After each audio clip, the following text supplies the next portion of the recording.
আজি আপোনালোকৰ লগত মই অন্য এটা খবৰ শ্বেয়াৰ কৰিম বিশেষকৈ আজি খবৰ হৈছে government of Assam department of school education Dispur গুৱাহাটীৰ পৰা এটা গুৰুত্বপূৰ্ণ নটিছ আমাৰ অভাৰিকিত শিক্ষক কৰ্মচাৰীলৈ আহিছে আৰু তেখেতসকলক কিহৰ কাৰণে আপোনাৰ সেই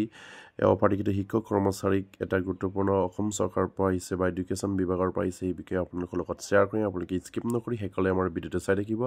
আৰু এতিয়ালৈকে যদি আমাৰ চেনেলবোৰ ছাবস্ক্ৰাইব কৰা নাই তেন্তে নিশ্চয়কৈ ছাবস্ক্ৰাইব কৰি দিব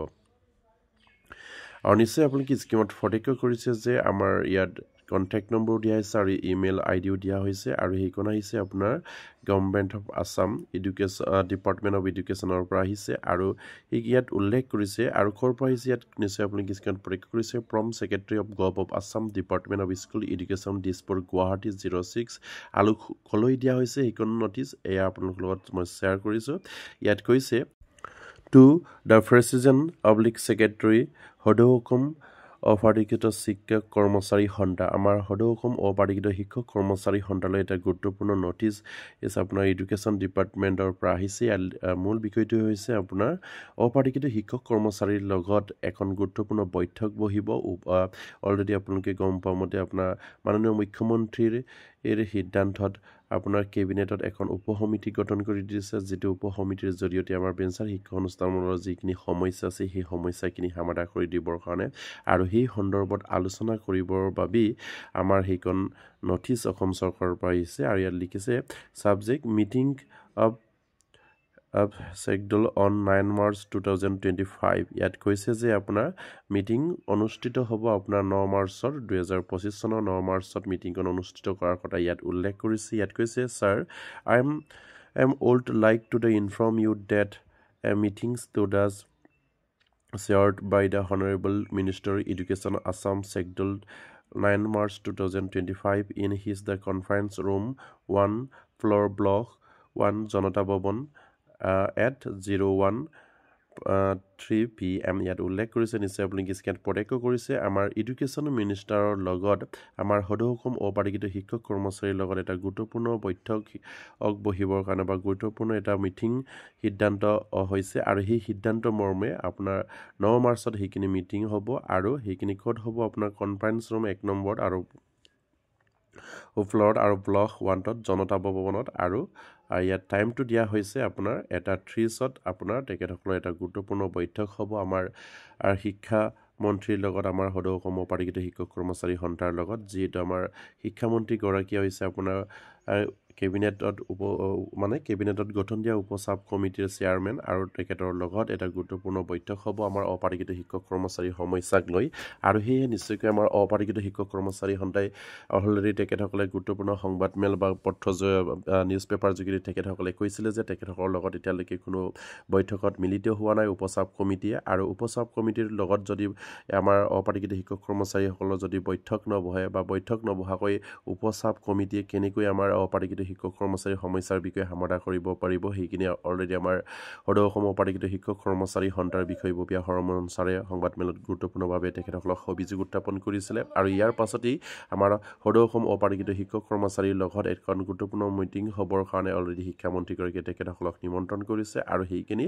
আপোনাৰ 9 মাৰ্চত আপোনাৰ 1:30 বজাত সেইখিনি মিটিং আৰম্ভ হ'ব আৰু খুবেই এটা গুৰুত্বপূৰ্ণ মিটিং নিশ্চয়কৈ আমাৰ অপাধিকৃত শিক্ষক কৰ্মচাৰীসকলে সেই মিটিংখন আশাৰে বাট চাই আছিলে আৰু সেইখিনি সম্পূৰ্ণ হৈছে আৰু সেই মিটিঙত তেখেতসকলৰ কাৰণে নিশ্চয়কৈ পজিটিভ খবৰে আহিব আৰু পজিটিভ সিদ্ধান্তই ল'ব লাগিব কাৰণ অন্যথা হয়তো সদৌ অসম অপাধিকৃত শিক্ষক কৰ্মচাৰী হয়তো তেখেতসকলৰ যিবিলাক দাবী সেইবিলাক যদি মানি নলয় তেনেহ'লে নিশ্চয়কৈ সেইসকল শিক্ষক কৰ্মচাৰী সেইখিনি দাবী তেখেতসকলৰ যদি দাবী মানি নলয় তেনেহ'লে তেখেতসকলে নিশ্চয়কৈ এটা গুৰুত্বপূৰ্ণ আন্দোলনৰ সিদ্ধান্ত গ্ৰহণ কৰিব আৰু শেষত নিশ্চয় আপোনালোকে স্ক্ৰীনত ফটেকৈ কৰিছে নটিছখনত শেষত কি আছে in view of above it's the requested to attend the seat of meeting of the accordingly your faithfully ইয়াত আপোনাৰ Secretary of Gov Department of Educationৰ পৰা আছে আৰু কপি কলৈ দিয়া আছে PSO of the Minister of Education Assam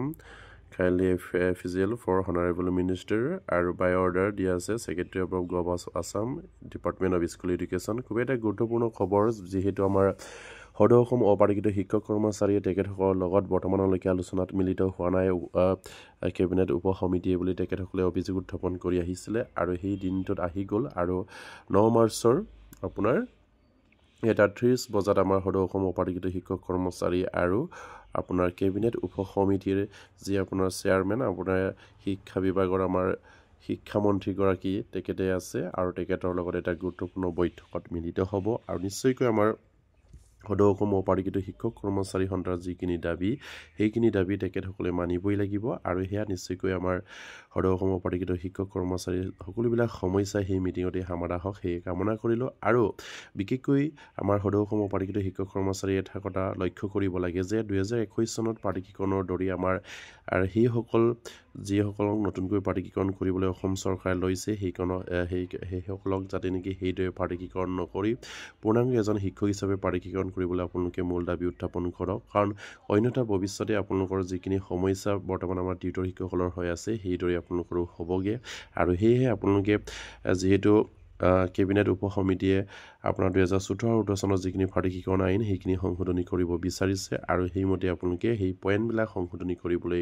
তেখেতসকলক জোৰ কৰক বা অনুৰোধ কৰক যিহেতু যদিহে প্ৰাধিকৰণ কৰিছে সম্পূৰ্ণৰূপে শিক্ষকৰূপে প্ৰাধিকৰণ কৰক টিউটৰ হিচাপে প্ৰাধিকৰণ কৰিব নালাগে সেয়া আপোনালোকে দাবী উত্থাপন কৰিব লাগে আৰু সকলো শিক্ষা অনুষ্ঠানক যাতে নেকি সামৰি লৈ প্ৰাধিকৰণ কৰিব পাৰে সেয়াও যেন আমাৰ কেবিনেট উপ সমিতিয়ে এটা সিদ্ধান্ত গ্ৰহণ কৰিব লাগে বা তেখেতসকলক আমাৰ সদৌ অসম অপাধিকৃত শিক্ষক কৰ্মচাৰী সন্থাই অনুৰোধ কৰিব লাগে বুলি মই ভাবোঁ আৰু আমাৰ ফালৰ পৰাও কেবিনেট উপ সমিতিৰ যিসকল আমাৰ শিক্ষামন্ত্ৰী চেয়াৰমেন হিচাপে আছে আৰু অন্য যিসকল আমাৰ মন্ত্ৰী বিষয়া আছে তেখেতসকলক আমাৰ পৰা অনুৰোধ কৰিম আপোনালোকে পেঞ্চন শিক্ষকসকলৰ যিখিনি সমস্যা আছে সেই সমস্যাবিলাক সমাধান কৰি দিয়ক আৰু তেখেতসকলৰ যিখিনি সমস্যা বিশেষকৈ আপোনাৰ টিউটৰ হিচাপে যিখিনি প্ৰাধিকৰণৰ সিদ্ধান্ত সেইবিলাক যাতে নেকি আপোনালোকে কৰিব নালাগে তেখেতসকলক সম্পূৰ্ণৰূপে পূৰ্ণাংগ এজন শিক্ষক হিচাপে যেন প্ৰাধিকৰণ কৰা এটা সিদ্ধান্ত লওক অন্যথা আকৌ আপোনালোকৰ যিখিনি সমস্যা সেই সমস্যাখিনি টিউটৰ হিচাপে প্ৰাধিকৰণ কৰিলে আকৌ ভৱিষ্যতে থাকি যাব ভৱিষ্যতে যাতে নেকি কোনো এটা সমস্যা নোহোৱাকৈ প্ৰাধিকৰণ কৰিব পাৰে সেয়া আপোনালোকে চিন্তা কৰি তেখেতসকলক পূৰ্ণাংগ এজন শিক্ষক হিচাপে প্ৰাধিকৰণ কৰিব বুলি আশা ৰাখিলোঁ আৰু আজিৰ ভিডিঅ'টো ইমানতে শেষ কৰিলোঁ প্ৰতিগৰাকী আমাৰ অপাধিকৃত শিক্ষক কৰ্মচাৰীৰ লগত জড়িত যিসকল শিক্ষক কৰ্মচাৰী আছে তেখেতসকলে যাতে নেকি এইখিনি খবৰ পায় আপোনালোকে শ্বেয়াৰ কৰি দিব আৰু এতিয়ালৈকে যদি আমাৰ চেনেলটো ছাবস্ক্ৰাইব কৰে কালি ছাবস্ক্ৰাইব কৰি দিব নমস্কাৰ জয় অসম।